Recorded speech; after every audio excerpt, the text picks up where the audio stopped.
எல்லாருக்கும் வணக்கம். உங்களுக்காக சொல்லிட்டு இருக்க என்னுடைய பெயர் இந்து. எல்லாரும் நல்ல உடல் நலத்துடனும் மனமகிழ்ச்சியுடனும் இருக்கணும். வாங்க நம்ம சிந்தனை பெட்டகத்துல தெற்கே ஒரு கொலை கதையினுடைய 2வது பாகத்தை பார்க்கலாம். அங்க இருக்கக்கூடிய எல்லாருமே ஒருத்தர் பார்த்து கோவமா பார்த்துக்கிட்டு இருக்கிறாங்க. இன்ஸ்பெக்டர் அங்க இருக்கக்கூடிய ரிப்போர்ட்டை பார்த்துட்டு ஸ்டேஷன்ல இருக்கக்கூடிய அந்த பாட்டியினுடைய சொந்தக்காரங்க எல்லாரையும் பார்த்து யாரோ விஷ வச்சிருக்கீங்க சாப்பாட்டுல. போஸ்ட்மார்ட்டம் ரிப்போர்ட்டை பார்க்கும் பொழுது யாரோ சாப்பாட்டுல விஷ வச்சு அந்த பாட்டிக்கு கொடுத்துட்டு அதுக்கப்புறமா தான் அந்த பேரனோட கிணத்துல தாட்டி விட்டுருக்கீங்க. அதானே உண்மை? சார் நான் அவருடைய மூத்த மக சார். எங்கள் அம்மா எங்கள் வீட்டுக்கு அடிக்கடி வரமாட்டாங்க. ஏன்னா என் சம்சாரத்துக்கு எங்கள் அம்மாவுக்கு சுத்தமாக ஆகாது.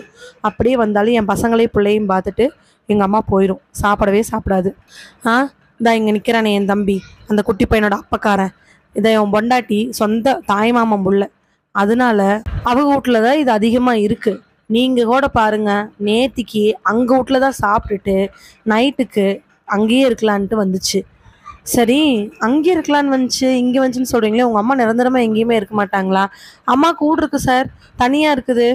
அது அங்காவது போய் தின்னுட்டு அது பாட்டுக்கு இருக்கும். ஆனால் இதோட கொலைக்கு எங்களுக்கு எந்த சம்மந்தம் கிடையாது. அதை பார்க்கும் பொழுது இன்ஸ்பெக்டர் சிவத்துக்கு அப்படி ஒரு கோவம் வந்துச்சு. ஆனால் இந்த சூழ்நிலையில் அவருடைய பையனை எதுவுமே சொல்ல முடியாது. இப்போதைக்கு அதை பற்றி பேசுவேனான்னு சொல்லிட்டு, இங்கே பாருங்க, உங்கள் அம்மா இறந்து போயிருக்கிறாங்க. இறந்ததுக்கான காரணம் யாரோ விஷ வச்சதுதான். ஸோ இந்த கேஸில் யார் என்ன ஏதுன்னு தெரியற வரைக்கும் நீங்கள் எல்லாரும் எங்கேயுமே போக முடியாது. இந்த கேஸில் குற்றவாளியோ உங்கள் எல்லாருமே நான் சந்தேகப்படுறேன். சார், என்ன சார் நினச்சிட்டு இருக்கீங்க? குற்றவாளி அது இதுன்னு பேசிகிட்டு இருக்கீங்க. நாங்கள் எங்கள் அம்மாவுக்கு விஷ வைக்கிற அளவுக்கு ஒன்றும் கொடுமையான ஆள் கிடையாது சார் அப்படின்னு சொன்ன உடனே சுந்தரம் பக்கத்தில் வந்து, என்ன தம்பி கொஞ்சம் அதிகமாக பேச்சு போயிட்டு இருக்குது, நீங்கள் யாரு? அந்த அம்மாவோட நடுப்பையனா? ஆமாம் சார், நடுப்பையன்தான். அண்ணனோட அன்னிக்கு எங்கள் அம்மாளுக்கு சண்டை, அதனால அங்கே போய் சோறு கூட திங்காது. இங்கே நிற்கிறானே என் தம்பி, அவன் சொந்த அத்தை பிள்ளை கல்யாணம் பண்ணிட்டதுனால அவனோட வீட்டில் தான் அதிகமாக கிடக்கு. ஆனால் எங்கள் வீட்டுக்கு வரும் போகும் நல்லபடியாக தான் என் பொண்டாட்டியும் பார்த்துட்டு இருக்கிறா. எந்த பகையும் கிடையாது. என் பொண்டாட்டியோ நானா விஷ வைக்கிறதுக்கு என்னங்க காரணம்? டக்குன்னு உடனே மூத்த அண்ணன், இல்லை அப்போ என்ன நானும் என் பொண்டாட்டி சேர்ந்துச்சு நினச்சிட்டு இருக்கிறீங்களா? அண்ணே சுந்தரண்ணே, அதெல்லாம் சரிப்பட்டு வராது. ஆம்பளைலாம் மட்டும் ஸ்டேஷனுக்கு சொல்லிட்டு பொம்பளைலாம் வீட்டுக்கு போக சொல்லுங்க அப்படின்னு சொன்ன உடனே அங்கே இருக்கிற எல்லாரும் ஒரு மாதிரி ஆயிடுறாங்க. சார் நாங்கள் என்ன சார் தப்பு பண்ணோம்? ஆம்பளைகளுக்கு சொல்லிட்டு பொம்பளைகளை போக சொல்லுங்க அப்படிங்கிறீங்க.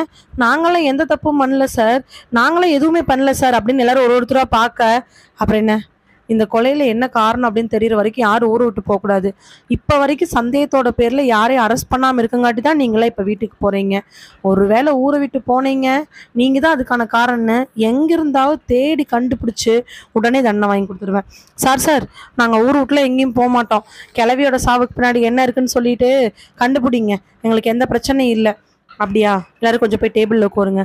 சார் வீட்டுக்கு போகலான்னு சொன்னீங்க சார், இன்வெஸ்டிகேஷன் பண்ண வேண்டியது இருக்கு, பண்ணிட்டு வீட்டுக்கு போகலாம் சொன்ன இன்ஸ்பெக்டர் சிவம் பக்கத்தில் இருக்கக்கூடிய சுந்தரத்தை பார்த்து, சுந்தரமண்ண சொல்லுங்க தம்பி, வாங்குங்க, எல்லாருக்கிட்டையும் என்னென்ன வாக்குமூலம்னு வாங்குங்க. கடைசி அவங்க அம்மா எங்கே வந்தாங்க, எப்போ வந்தாங்க, என்ன பண்ணினாங்க, ஏதாவது பிரச்சனை ஆச்சா, என்ன சாப்பிட்டாங்க, எல்லாத்தையும் கேளுங்க. அப்போ தான் நமக்கு ஏதாவது டீட்டெயில் கிடைக்கும்.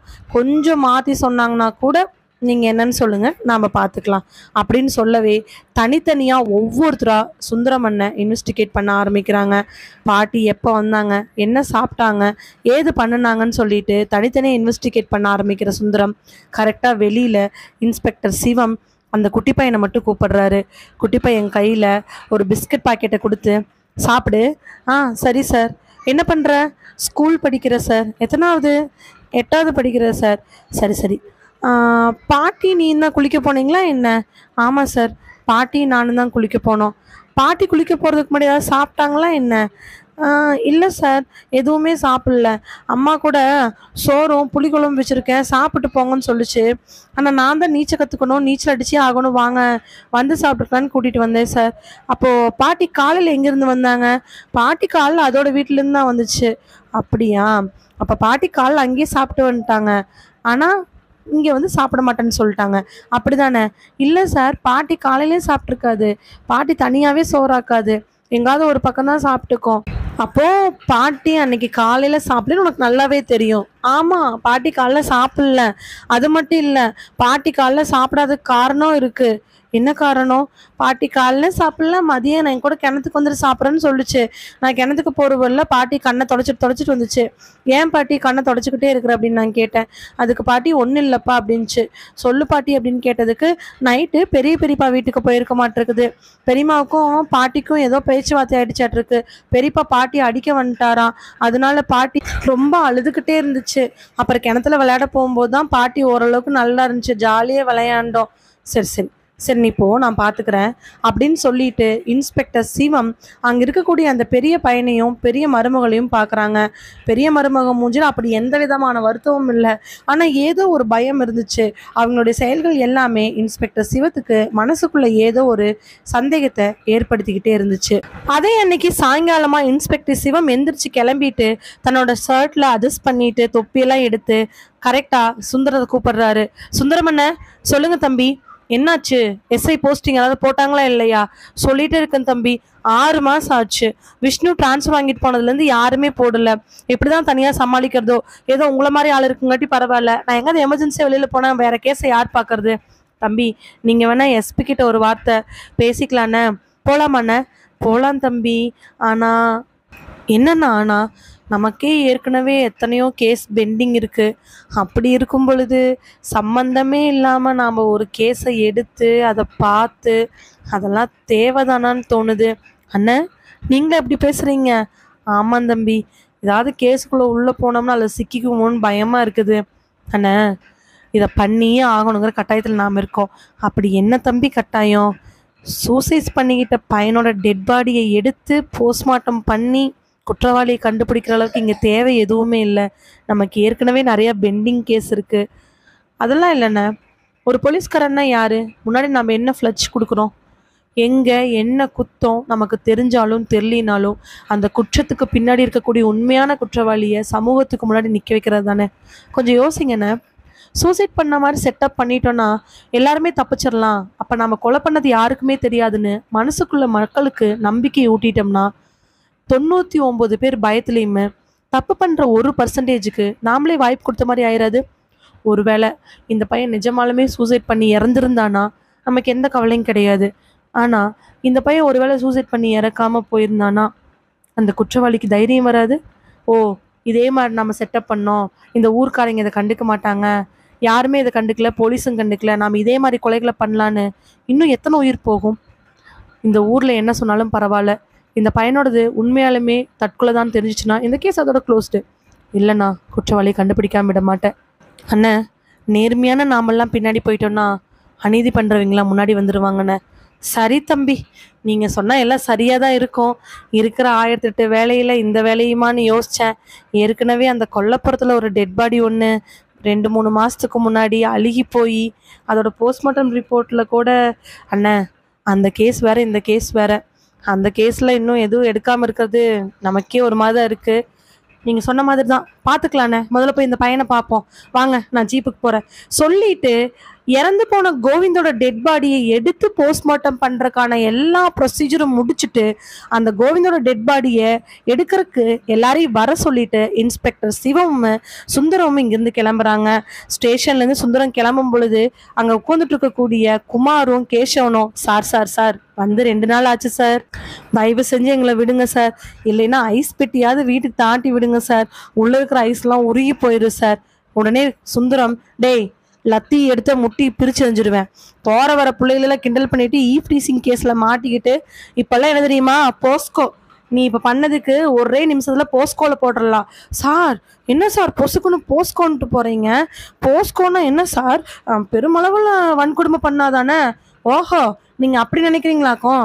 சின்ன குழந்தைகளை நீ தப்பாக தொட்டுட்டா அந்த குழந்தை ஒரு மூச்சு விட்டாலும் உன்னை உண்டுலேன்னு பண்ணிடுவாங்க. உங்களுக்குலாம் அப்படி பண்ணாதாண்டா சரியாகு.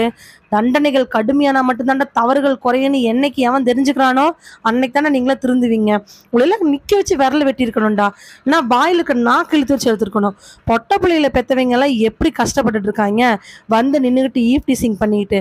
சார் சார் ஒரே விஷயம் சார், எந்திரிச்ச குமார் பக்கத்தில் வந்து, சார் என்னோட ஐஸ் பெட்டி மட்டும் வீட்டுக்கு தாட்டி விட்ருங்க சார், வீட்டில் இருக்கிறவங்களாவது அந்த ஐஸ் பெட்டியை எடுத்து ஏதாவது பண்ணுவாங்க, ஐஸ் உருகி போச்சுன்னா வியாபாரமே போயிடும் சார், இனிமேல் உன்னை ஐஸ் வியாபாரமே நான் பண்ண வேணான்னு சொல்கிறேன், நீ இந்த ஐஸ் பெட்டிக்கு தானே பண்ணிகிட்டு இருக்கிற, இருடா, வேலையை கொண்டே குப்பையில ஏறிறேன் நான் அப்படின்னு சொல்லிட்டு சுந்தரம் அங்க இருக்கக்கூடிய ஒரே ஒரு லத்தி எடுத்து அவனுக்கு காலில் ஒரு அடி அடிச்சுட்டு அங்கிருந்து கிளம்புறாரு. சுந்தரம் போனதுக்கு அப்புறமா இவங்க 2 பேரும் ஐஸ் பெட்டியை எட்டி எட்டி பாக்குறாங்க.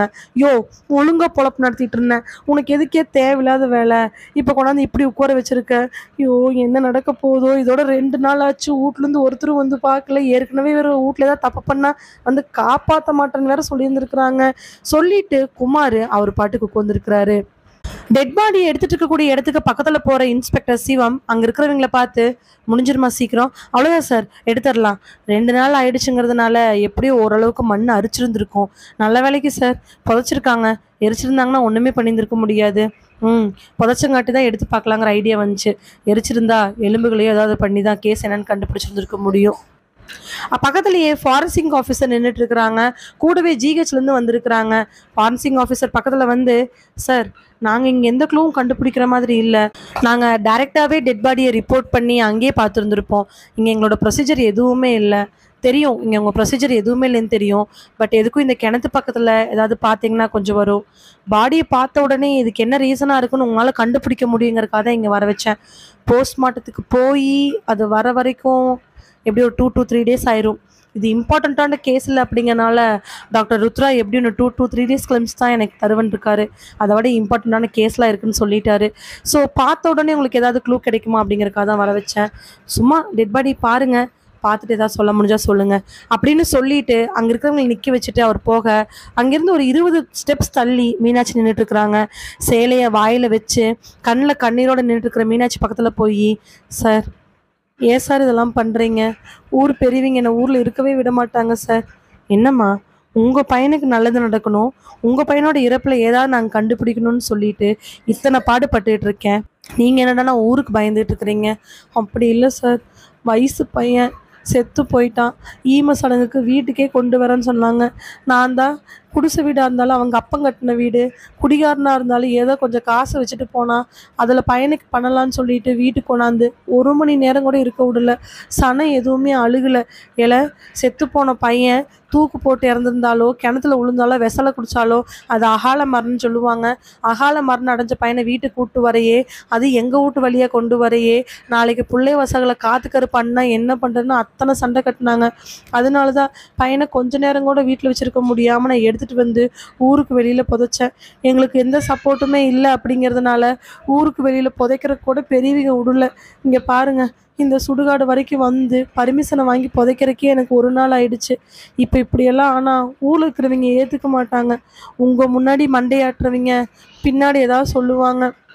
ஏற்கனவே அந்த ஆயா செத்து போய் அது மகனுங்க மேலே பிரச்சனையாக இருக்குது. அந்த மகனுங்க ஊர் பெரியவருக்கு ரொம்ப நெருக்கமானவங்க. அந்த கடுப்பில் என் பையனோட சாவுக்கு பின்னாடி இருக்கக்கூடியது என்னன்னு கண்டுபிடிக்கிறேன்னு போனேன்னா எனக்கு பெரிய பிரச்சனையாயிருங்க. எப்படியோ என் பையன் செத்து போயிட்டான். இனிமேல் அது தெரிஞ்சு நான் என்ன பண்ண போகிறேன்? உங்களை கையெடுத்து கும்பிடுறேன், இப்படியே விட்டுருங்களேன். அதை பார்த்துட்டு இருக்கக்கூடிய சிவம் லைட்டாக சிரிச்சுட்டு, யாருக்காகவும் என்னுடைய வேலையை மாற்றிக்கணுங்கிற அவசியம் கிடையாது. நான் இந்த போலீஸ் டிபார்ட்மெண்ட்டுக்கு விரும்பி தான் வந்தேன். இதில் என்னென்ன ரூல்ஸ் அண்ட் ரெகுலேஷன்ஸ் இருக்கோ அது எல்லாத்தையும் நான் பண்ணி தான் ஆகணும். அதனால் உங்கள் பையனு கிடையாது, இறந்து போன ஒருத்தர் மேலே எங்களுக்கு சந்தேகம். அவருடைய இறப்பு உண்மையாலுமே தற்கொலையா இல்லை கொலையான்னு பார்க்கறது என்னுடைய வேலை. எல்லாரும் சொல்கிற மாதிரி இது வெட்டி வேலையாக கூட இருக்கலாம். ஆனால் இதுக்கு பின்னாடி இருக்கக்கூடிய ஏதாவது ஒரு விஷயம் எனக்கு கிடச்சி அதில் ஏதாவது ஒரு குற்றம் தடுக்கப்பட்டுச்சுன்னா உண்மையான போலீஸ்காரனா நான் இருக்கேன், நான் இருவேன் இல்லையா?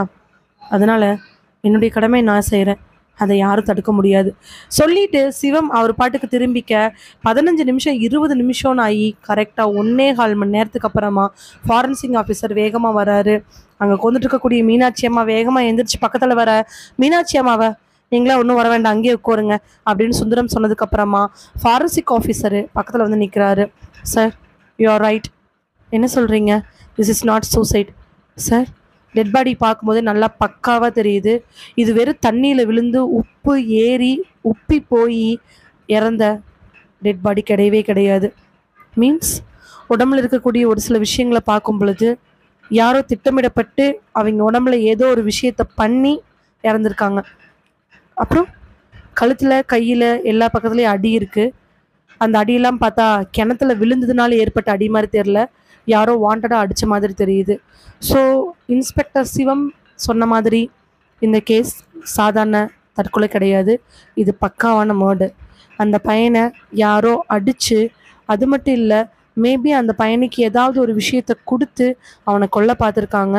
அவன் அதுலேயும் சாகலை, அடிக்கும் தாங்கிட்டான் அப்படிங்கிறக்காக தான் தப்பிக்கணும்னு சொல்லிட்டு கிணத்துல தூக்கி போட்டிருக்காங்க. கிணத்துல தூக்கி போட்டோம்னா தப்பிச்சுக்கலாம், ஊரில் இருக்கிறவங்கள தற்கொலை நினச்சிக்குவாங்கன்னு பண்ணியிருக்காங்க. பட் அன்ஃபார்ச்சுனேட்டாக அவங்க உங்கள் கைக்கு மாறிட்டாங்க. ஸோ கோவிந்த் தற்கொலை பண்ணிக்கல, இது பக்காவான கொலை தான் அப்படின்னு ஃபாரன்சிக் ஆஃபீஸர் சொன்ன உடனே இன்ஸ்பெக்டர் சிவத்துக்கு இப்போது என்ன பண்ணுறனே தெரியாமல் நிற்கிறாரு. ஆனால் அங்கே இருக்கிற எல்லாருக்கும் இன்ஸ்பெக்டர் சிவம் மேலே இன்னும் ஒரு நம்பிக்கை வந்துச்சு. என்னதான் இருந்தாலும் ஒரு போலீஸ்காரனுக்கு தப்பு எங்கே நடந்தாலும், இல்லை ஒரு நேர்மையான போலீஸ்காரனுக்கு தப்பு எங்கே நடந்தாலும் உள்ளுணர்வு என்னமோ அவனை அதுக்கு வேலை செய்ய வச்சிருது. அதுக்கு இந்த கேஸ் ஒரு எடுத்துக்காட்டு.